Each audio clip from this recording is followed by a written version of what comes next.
And the man suspected of killing 6 people in Tucson and injuring 14 others, including Congresswoman Gabrielle Giffords, is being held without bail tonight after appearing in court for the first time earlier today. KVEW's Josh Peterson spoke with our local members of Congress and some of you today to see how people are reacting to the shooting and what may change because of it. Good evening, Josh. Good evening, Kevin and Christy. Local representatives describe the mood in Washington, D.C. as somber today. They say they are taking things slow, trying to understand what happened in Tucson so they can take smart steps to prevent another incident like this. Saturday morning shooting in Tucson, Arizona has undoubtedly shaken the country, including people here at home. I think it's a tragedy. It's horrific.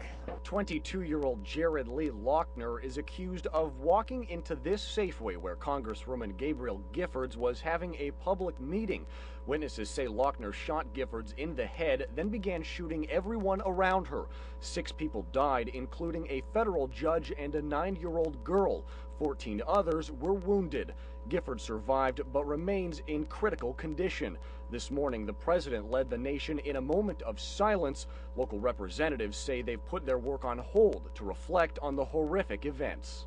We live in a wonderful country because we have a lot of freedoms. Unfortunately, when you have all of these freedoms, there are people that are unstable that are amongst us. Authorities don't know the motive for the shooting, but there is speculation that heated political rhetoric may not have helped. Lochner's YouTube page contained rants about government mind control, currency, and reading the U.S. Constitution. Political analysts have also pointed to this map from Sarah Palin's office showing the congressional districts of House Democrats she wanted the GOP to win last year. There's no direct connection between this map and Lochner's attack, but one of the crosshairs is pointed directly at Giffords.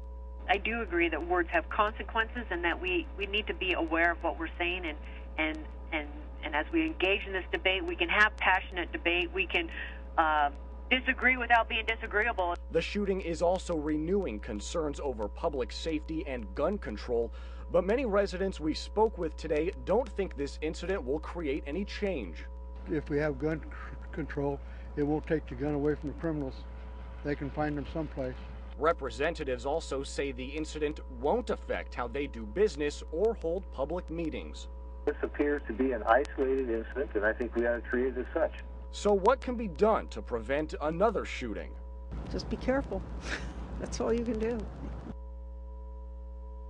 Lochner appeared in court today. He was appointed an attorney to represent him. It is the same woman who defended the Oklahoma City bombing conspirator Timothy McVeigh. Kevin and Christy. All right, thanks for that, Josh. And doctors say they are hopeful about Mrs. Giffords' recovery.